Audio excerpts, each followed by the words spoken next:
which they have renamed no-fly zones humanitarian zones. You want to get any more Orwell than that? Humanitarian zones? Safe zones and humanitarian zones. Remember when I played you that video last week, they when they were having that discussion about going into war with Syria, talking about a no-fly zone. And the two are the same thing, because one will lead to the other. They were talking about how they needed to come up with a more palatable term in that committee. And the term that they have come up with that apparently the focus groups like is the humanitarian zone. This is what they said. I've played this to you before, but let's listen to this clip. This is what it means to have a humanitarian zone or a no-fly zone. Syria, what about the option of controlling the airspace so that barrel bombs cannot be dropped? All the options. What do you think of that option, sir? Right now, Senator, for us to control all of the airspace in Syria would require us to go to war against Syria and Russia. Okay, so that's what we're dealing with. And this is a position and a policy that Hillary Clinton is advocating for. She just came out, according to Reuters, that it is her first priority in Syria to implement regime change. Because it was a mistake, as she said. Remember, it was a mistake with Saddam Hussein. It was a mistake. She learned from her mistake. She learned from it so well that she implemented the regime change. She was the leader of it in Libya, which Barack Obama has called that regime change and what happened in Libya the biggest mistake of his presidency. And so there she is again, and now she wants to do it with Assad. And we're talking about Donald Trump and his vulgar locker room juvenile boy boasting. And this is what we're dealing with. So let's, right now there's so much stuff ramping up between Russia and the United States. U.S. accuses Russia, Syria of war crimes. France seeks UN vote. This is from October 7th.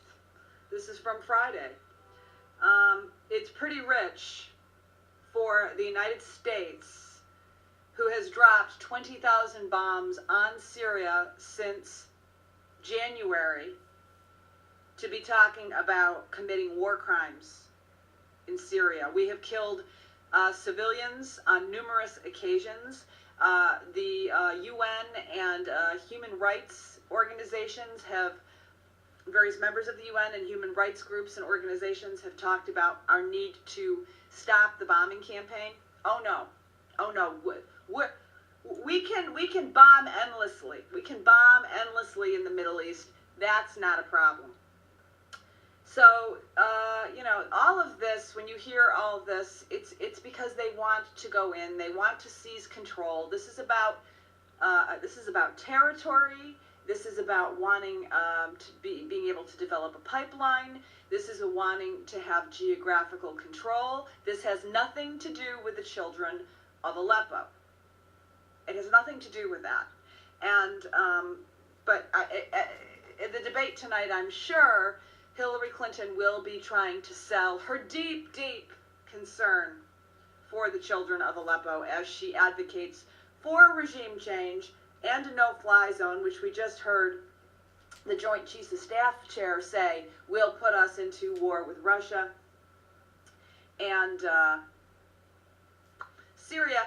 And there is a WikiLeaks, let me see if I can, there's a WikiLeaks that just came out, and one of her transcripts, let me see if I can get the specific. This is worth just waiting a second for. I thought I had the page open. Hold on just a second. I want to be sure I speak correctly on this. Okay. Because we're so concerned, right, about Syrians and human rights violation. Well, one of the WikiLeaks, and this was just put up in a tweet, and I would recommend you follow the Twitter account on the WikiLeaks site if you want to get updates on what is actually in the contents of the emails and don't feel like going through all of them, because there are thousands. And this is just, I think, 2% of what is going to be released from the Podesta leak alone. But listen to this, okay? 2 hours ago, WikiLeaks, this is their official page on Twitter, Syria no-fly zone would mean killing a lot of Syrians, Hillary Clinton said in one of her leaked speeches. Killing a lot of Syrians because we care about Syrian children being killed. It's so sick what we're doing. It's so friggin' sick. This is happening all over again. This is our playbook. This is what we do. We've been doing this for decades. That's why I say there is no excuse to be tolerating this any longer. We know that our country goes to war on lies. We know that they fabricate evidence. And we know that these wars do not make us safer, and they cause complete devastation, misery for the people that we inflict massacres and murder on. And this should be really the leading thing in the debate. I know I've been talking a lot about it, but when you think about the consequences of what this is, the consequences of our going to war in Iraq is we murdered 1 million people on lies at a time when it was entirely possible to know that the evidence was being fabricated.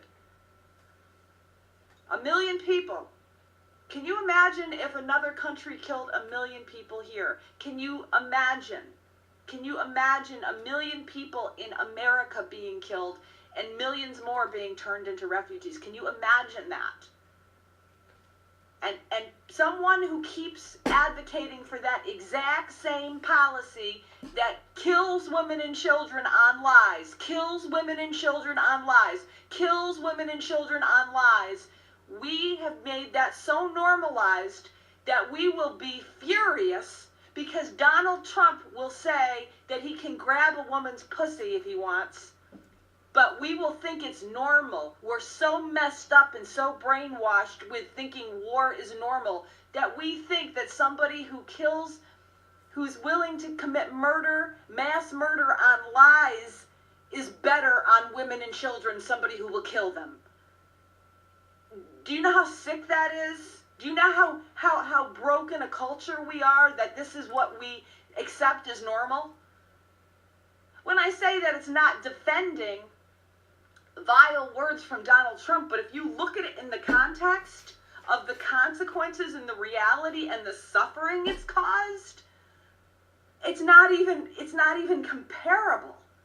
It's not even comparable. But we're okay with that. I've seen people on social media calling Donald Trump a monster. What is that when you advocate endlessly killing people on lies and wanting to do it again? And right now she is playing chicken with Russia.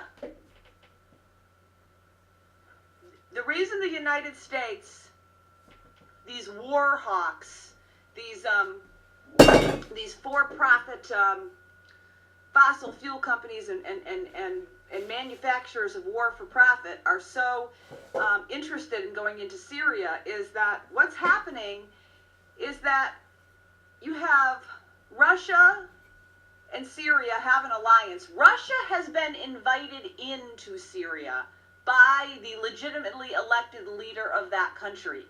Okay? They have been invited in, and they are trying to get out terrorists that we helped manufacture and arm. Our wars of choice created the existence of the people that are in there. People don't understand that. We manufactured ISIS through these wars of choice on lies. And then we armed them by just dealing arms in these regions, and they're now in the hands of all these people. The Peace Council, who has gone over there, says we shouldn't be there. We need to withdraw. We need to close the borders with Turkey. We know what we need to do. And they're going to sell war tonight in that debate. They're going to sell war. WikiLeaks, Syria, no-fly zone, humanitarian zone, safe zone, would mean killing a lot of Syrians, murdering a lot of Syrians in a leaked speech. And there is so much that is substantively important in these WikiLeaks, and the media is covering none of it. There is a few alternative reporters, and there's a few people picking up on it, but it's mostly all Donald Trump all the time.